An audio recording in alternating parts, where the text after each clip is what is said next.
Bueno, empiezo y voy a ir rápido, voy a intentar ser breve por si hay después algunas preguntas que espero que las haya. Voy a hablar básicamente de 4 temas. Por un lado, la idea de cómo se construye un relato, o al menos el enfoque que yo le doy a la construcción del relato, que es un tema que he utilizado bastante durante la tesis doctoral. Después, el contexto per se de la mediterraneidad, o sea, la mediterraneidad como idea, independientemente de lo que se le quiera dar y de lo que ustedes consideren, o el grupo de gente que está detrás de la idea consideren que debe ser, digamos, que deben ser los elementos centrales de la idea de mediterraneidad. Esta idea se enmarca en un contexto geográfico y se enmarca en un contexto global con una serie de problemas que voy a destacar. Después, el tema central, digamos, que yo quiero añadir a este debate va a ser el cómo se valoran los alimentos en la mediterraneidad, o cómo se valoran actualmente, o cómo podrían valorarse, o cómo se valoraban antiguamente, cómo todo esto hace un paquete. Y después algunas ideas, sugerencias para una mediterraneidad, como ha mencionado bien Pablo, colectiva y convivial. La mediterraneidad como nuevo concepto, que vuelvo a decir que me parece una gran idea todavía en fase de desarrollo, pero es un concepto ¿para qué? Es decir, ¿para qué estamos haciendo este esfuerzo? Yo no sé cuál es la idea de los impulsores, pero al menos desde mi perspectiva, pues podría ser para, bueno, vender más alimentos del Mediterráneo en mercados segmentados, es decir, podría ser una idea comercial, como creo que en su momento se interpretó a lo mejor la idea de marca España, por ejemplo. Pero también puede ser una idea transformadora para comer mejor y para custodiar los recursos y cuidar a las personas y cuidar el planeta, pero en este caso vamos a cuidar nuestro planeta restringido, que es el Mediterráneo. La mediterraneidad puede ser solo una etiqueta regulatoria, como alimentos de Andalucía o como alimentos orgánicos o un relato transformador. Bueno, yo apuesto por lo segundo, obviamente, y espero que ustedes también, y de alguna manera voy a ir en esa línea. El relato de la mediterraneidad es un relato en construcción que es antiguo y nuevo. Es antiguo porque de alguna manera tiene una realidad constatada. O sea, es obvio lo que es la dieta mediterránea, basada en la tríada trigo, vino, aceite, con legumbres adicionales, modelos de producción en extensivo, alineados, digamos, con el medio ambiente, con las estaciones, que además, como mencionó muy bien Elliot Berry, está muy basado en la estacionalidad, en lo local, lo convivial, y, muy importante, porque es algo que hemos perdido en nuestra sociedad de la abundancia, en la frugalidad, que es una bonita palabra. Frugalidad es hacer todo con mesura, es comer con mesura, es tomar carne con mesura, es tomar salchichón con mesura, es comer en general mesuradamente y vivir mesuradamente. Bueno, pues esa idea antigua de la mediterraneidad pues requiere una revisión, y una revisión donde se le aporten cosas nuevas. Y es un poco lo que yo creo que el proceso en el que estamos ahora. Porque para construir un relato sobre la mediterraneidad, la construcción de un relato lo que hace es empaqueta la realidad. Es decir, hay un montón de elementos geográficos, físicos, humanos, económicos, medioambientales, que le queremos dar un sentido. Y un sentido sobre lo que entendemos por mediterraneidad como forma de comer, dieta, y lo que entendemos por mediterraneidad como forma de producir alimentos, de relacionarnos con el medio ambiente y de vivir. Y ahí en ese sentido el modelo alimentario, pues yo creo que simplificándolo mucho se puede reducir a 3 opciones. Tenemos el modelo industrial tecnológico productivista, que lamentablemente es el modelo dominante actualmente en los sistemas alimentarios mundiales. Dominante no quiere decir que sea el exclusivo, pero es el dominante, es el que tiene más poder, es el que ejerce liderazgo a la hora de construir el relato, y es un modelo que dice que básicamente para el 2050 tenemos que casi duplicar la producción de alimentos, no duplicar, aumentar enormemente, más del 50% la producción de alimentos actuales, porque la población va a crecer y vamos a necesitar producir más. Lo cual es un relato un poco paradójico, porque a día de hoy el mundo produce suficientes alimentos para alimentar a todas las personas actuales, a los 7.000 millones de personas que hay, y mucho más, ¿vale? Es decir, somos más o menos 8.000, 9.000 millones de personas podrían ser alimentadas con la producción actual de alimentos, a pesar de que se desperdicia un tercio. Es decir, desde un punto de vista de la lógica de los números, no haría falta producir más. Haría falta o hace falta producir mejor y distribuir mejor, ¿vale? Y entonces, el modelo, el hecho de que tenemos que maximizar el rendimiento por hectárea, tenemos que abrir cada vez más tierras para producir más, para alimentar a más gente. Es una narrativa, ¿vale?, importante, es un relato que tiene unos intereses detrás y que desde mi punto de vista personal, en este caso, es un relato erróneo. Después hay una segunda construcción, un segundo modelo de alimentario que podríamos construir, que es el modelo comunitario, conocimientos y recursos en abierto, como las licencias Creative Commons o la Wikipedia o las recetas españolas, donde los alimentos se consideran un bien común, que se producen de una manera más agroecológica, aunque yo entiendo que la agroecología a día de hoy podría no ser suficiente para alimentar a toda la población del planeta, pero desde luego va avanzando cada vez más rápido y es el modelo de producción más sostenible desde el punto de vista medioambiental y desde el punto de vista de la huella ecológica.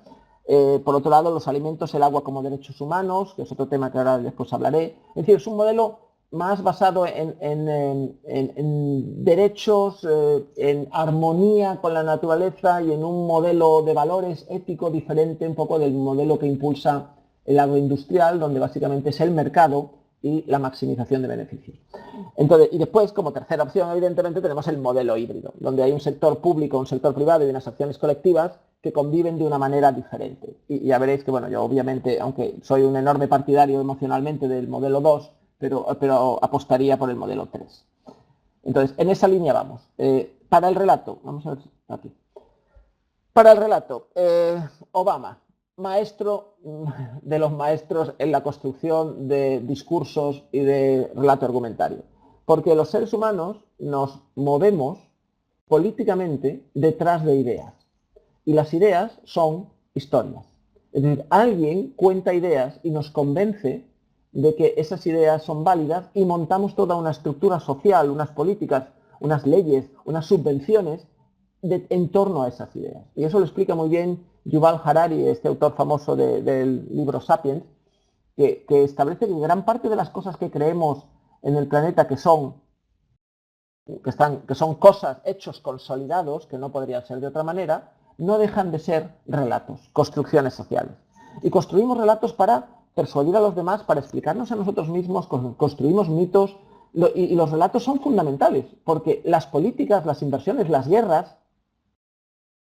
van detrás de una historia, detrás de un relato, detrás de un líder que cuenta algo y nos motiva a todos. El relato, básicamente, hay toda un sector académico de sociología, de lingüística, que estudia cómo se construyen los relatos, para qué sirven, etcétera. Los relatos definen los problemas, y eso es muy importante, es decir, identifican qué cosas son problemas y qué cosas no lo son. Establecen las relaciones causales entre una posible causa y un posible efecto del problema, proponen soluciones, lo cual es muy importante porque nos lleva a las políticas y a las leyes, y además son normativos. Es decir, establecen lo que debe ser hecho, lo que está bien y lo que está mal. ¿Vale? Entonces, esto es muy importante, esta transparencia, esta slide, y por favor recordarla, porque la mediterraneidad va a ser esto. ¿Cómo vamos a definir los problemas? ¿Cómo vamos a definir las relaciones causales? Las soluciones priorizadas y lo que debe ser hecho y lo que no debe ser hecho. Porque los relatos que se apoyan en la ciencia justifican políticas, leyes, financian, el dinero va detrás de las ideas y además nos ayudan o nos ayudarían o nos ayudarán en la posible transición y transformación del sistema mediterráneo, del sistema alimentario mediterráneo.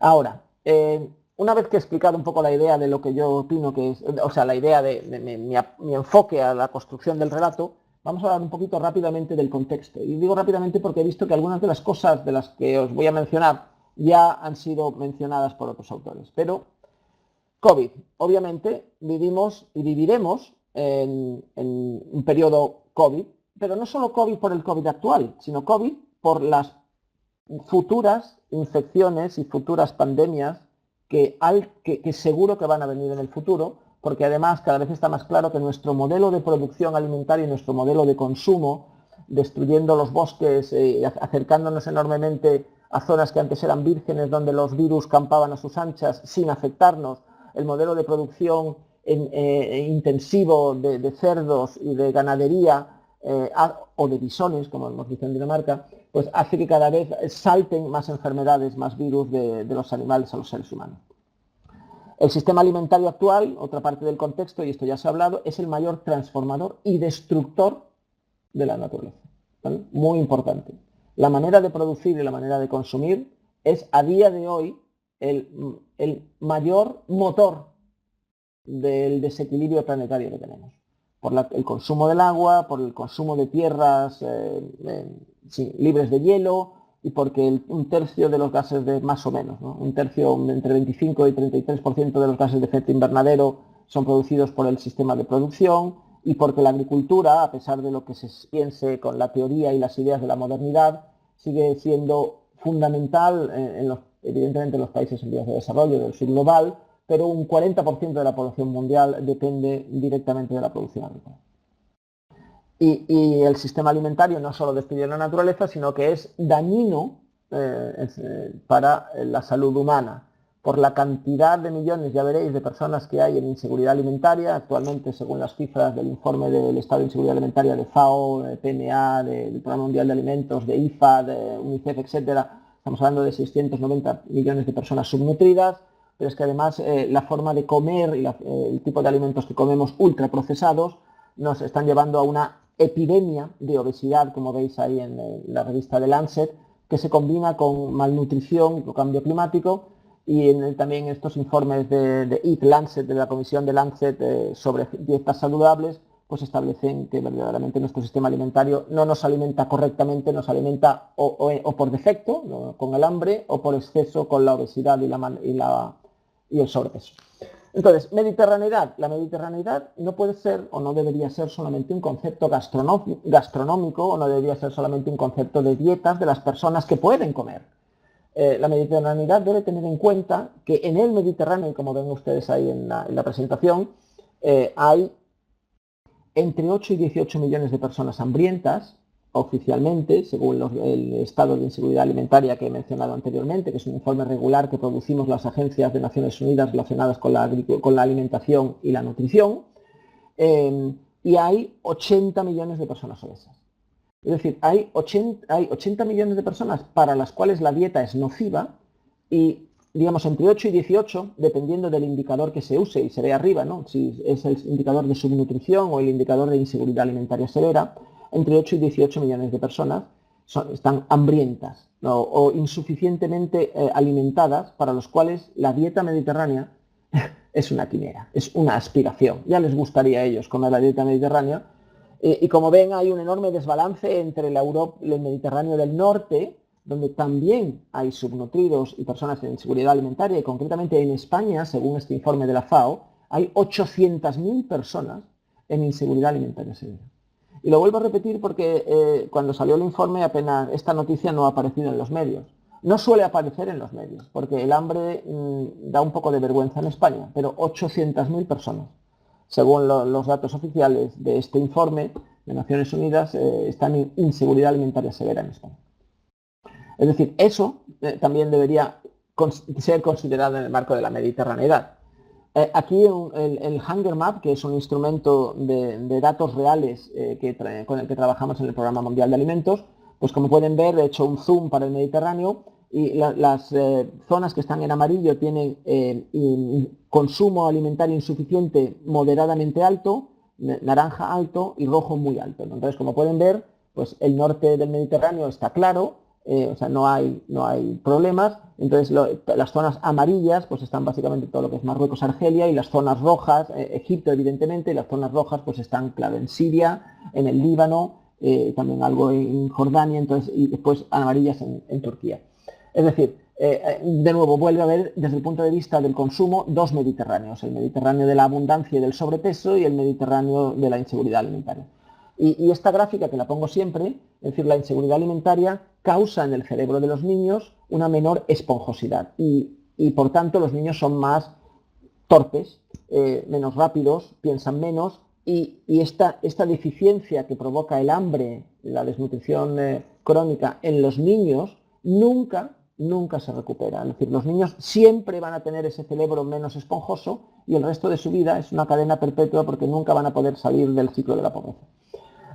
Más elementos de contexto. bueno, obvio, y seguro que ya lo habrán dicho otros autores, el Mediterráneo es migración. El Mediterráneo es, y como pueden ver ahí, migración del norte hacia el sur, o en este caso también del este hacia el oeste, viniendo de Siria sobre todo, básicamente debido a los conflictos y debido al hambre.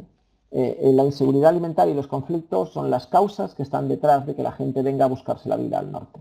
Y en ese sentido el Mediterráneo, que tiene enorme presión migratoria, y esto lo sabemos todos los días, el Mediterráneo, y ahí me cuestiono si es un espacio, la idea de mediterraneidad engloba el hecho de la hospitalidad, pero la hospitalidad no solo de invitar amigos a comer a tu casa, sino la hospitalidad que es tan tradicional y tan fuerte en la civilización árabe y también en la cultura o en la religión musulmana, y sobre todo en la civilización árabe clásica, la hospitalidad era sagrada, como también lo era para los celtas, como también lo era para los vikingos. Es decir, en gran parte de los pueblos clásicos la hospitalidad era una cosa sagrada, hospitalidad incluso al extraño, ¿vale? Y darle lo mejor y alimentarlo y darle agua, comida en cualquier circunstancia. Y me gustaría preguntarme con ustedes si la mediterraneidad de la que estamos hablando también incluye esa hospitalidad a las personas que vienen del sur. Lo cual no deja de ser una pregunta retórica, obviamente. El Mediterráneo también, por otro lado, es una de las zonas del planeta que más afectada va a estar por el cambio climático. Y de hecho, este informe del MEDEC, el grupo de expertos del Mediterráneo sobre cambio climático, hace poco sacó un informe muy bueno, del que estamos utilizando actualmente, ahora que estamos preparando en el panel de cambio climático el documento de adaptación, en el que va a ir un aspecto sobre nutrición y seguridad alimentaria. Pues bueno, en ese sentido, el Mediterráneo es una de las zonas que más va a sufrir la pérdida de agua, la irregularidad de lluvias y el aumento de temperatura y el aumento del nivel del mar, ¿vale? Entonces, todo eso va a hacer que la producción de alimentos sea cada vez más complicada, especialmente en las zonas áridas. Por otro lado, otro aspecto del contexto es, había mencionado anteriormente el derecho a la alimentación. Lamentablemente, en el Mediterráneo el derecho a la alimentación todavía no está recogido en ningún marco legal de ninguno de los países. Tampoco lo está en los países de la Unión Europea, y este es un estudio que hice hace unos años donde no aparecía ninguna mención al derecho a la alimentación en la Carta Social Europea, en la Carta de Derechos Fundamentales o en la Convención Europea de Derechos Humanos. Tampoco aparecen los Objetivos de Desarrollo Sostenibles porque la idea de la alimentación como un derecho fue suprimida en las últimas negociaciones, porque hay países para los cuales esta construcción social de los alimentos como un derecho, que por tanto el Estado tiene obligaciones y los ciudadanos tienen derechos de exigirlos, pues no convence, esta idea política no convence a muchos países. Parece ser que a ningún país europeo por ahora. Y por otro lado, pues también está la idea de agua y alimentos como bien común. Hay una iniciativa ciudadana europea que de hace algunos años que consiguió, creo que más de 3 o 4 millones de firmas, que elevó al Parlamento Europeo y a la Comisión el agua como derecho humano, bien público y bien común. El plástico, que es otro tema fundamental, el plástico que en muchos casos procede de la agricultura, sobre todo cuando la agricultura de invernadero se produce cercana a las costas, como en el caso obvio que todos conocemos de Almería. Y después, aparte de eso, está otro marco contextual en el cual la mediterraneidad debería insertarse, es Objetivos de Desarrollo Sostenibles, de los cuales Julio va a hablar en unas horas, la política agraria comunitaria, la estrategia del tenedor, de la granja al tenedor de la Unión Europea y el Pacto Verde. Y he puesto también ahí el desperdicio, ¿vale? Porque el desperdicio alimentario a nivel global es 1/3, pues supongo que en los países del Mediterráneo deben rondar entre pues, el 25 y el 35, lo cual es una enorme cantidad de recursos que se desperdicia constantemente. Es decir, resumiendo, nuestra manera de producir y comer, y ahí hay un montón de informes que lo dicen así, es insostenible y hay que cambiar a un modelo de producción y de consumo diferente. Ahora, otro aspecto de la presentación. ¿Qué es la mediterraneidad? O ¿cómo consideran los alimentos, cómo debían ser considerados los alimentos en la mediterraneidad? Bueno, ¿qué son los alimentos a nivel global? Pues hay ahí tienen un montón de definiciones rápidas con los autores que las han hecho. Los alimentos son, lo primero de todo, un bien esencial para el ser humano, o sea, visto desde el punto de vista antropocéntrico, pero los alimentos también son, evidentemente, un recurso humano, visto desde un punto de vista de la naturaleza.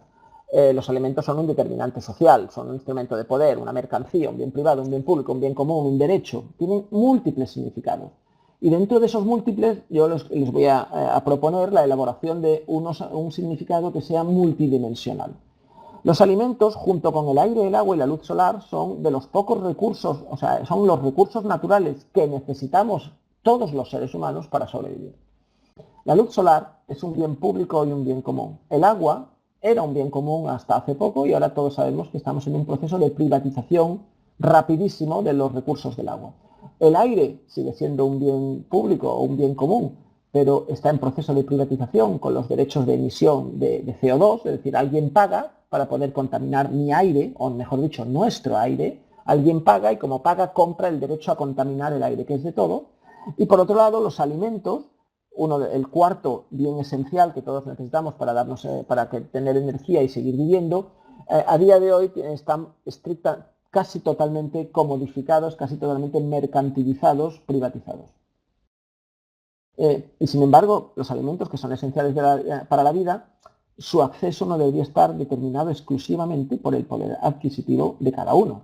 Es decir, a día de hoy, si no tienes dinero, no comes. Bueno, también puedes ir a la caridad y a un banco de alimentos, que los bancos de alimentos están basados en la caridad. Es decir, la caridad es algo que tú haces si quieres, si puedes, y el que la recibe no tiene derechos de exigirte que se la sigas haciendo o que la hagas de determinada manera. Es decir, es una relación de arriba a abajo. No es un enfoque de derechos donde hay responsabilidades y hay transparencia y hay, digamos, rendición de cuentas.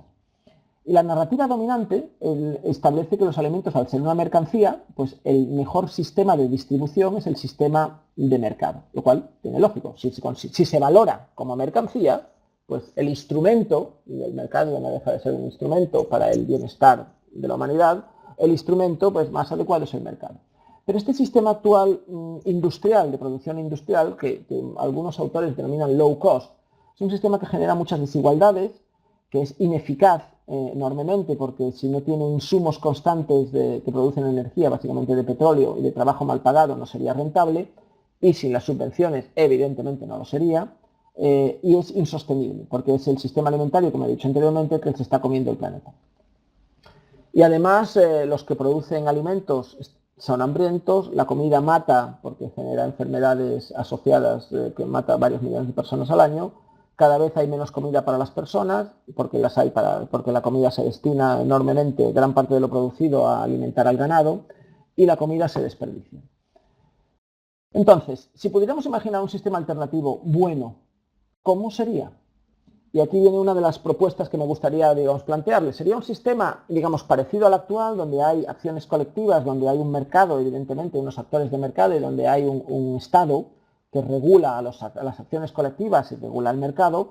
Actualmente, en este triángulo, las acciones colectivas, que es lo que la gente hace, como los grupos de compra, como los mercados autoorganizados de productores, como la gente que reparte comida voluntariamente, es decir, acciones que la gente hace por sí mismas, ocupan una mera esquinita del triángulo. Y gran parte del sistema de producción y distribución está copado o bien por el mercado o bien por el Estado. Entonces, lo que yo propongo es que hubiera más espacio para las acciones colectivas de la gente.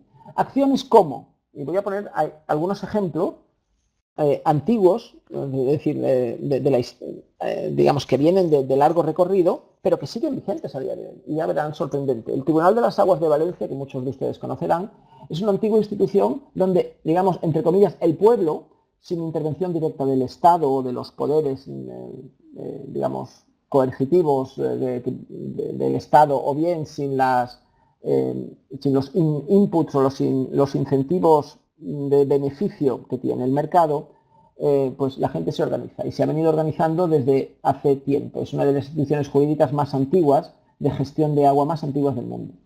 En Vejer, este pueblo tan precioso de la provincia de Cádiz, hay una cosa que se llama, un sistema de gestión de las tierras comunales que pertenecen al municipio, que se llama Azas de la Suerte.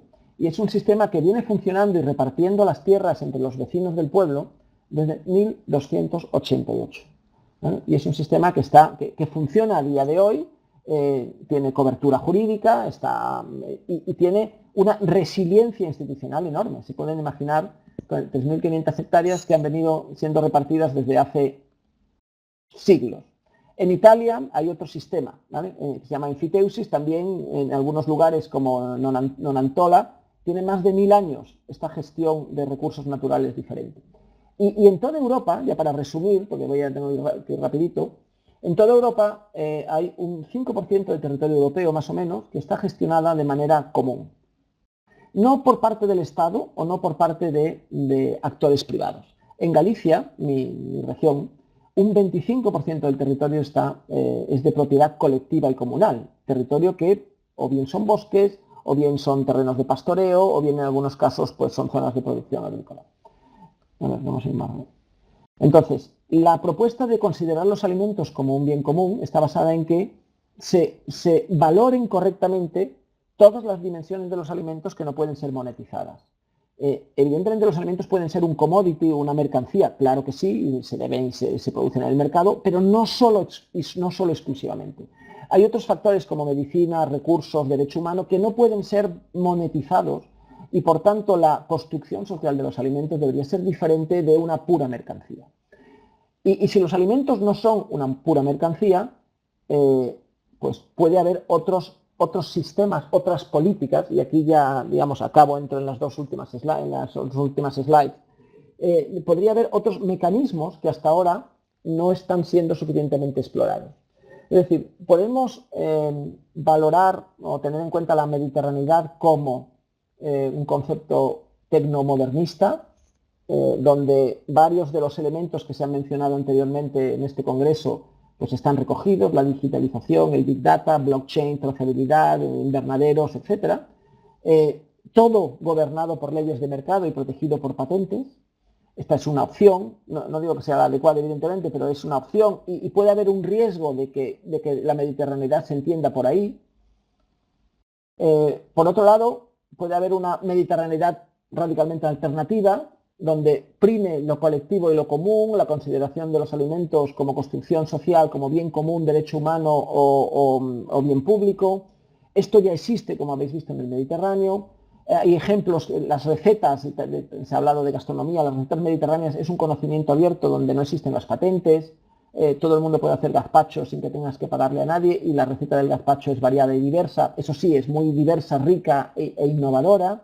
Las semillas locales también son conocimiento abierto y existen, como habéis visto, un 5% del territorio, 12 millones de hectáreas que están gestionadas, mínimo, que están gestionadas de manera colectiva y común en Europa y sin embargo no existe ninguna mención a los comunes y a la titularidad colectiva en la PAC, la Política Agraria Comunitaria o en la Estrategia de la Granja al Tenedor. Entonces, acabo ya con esto.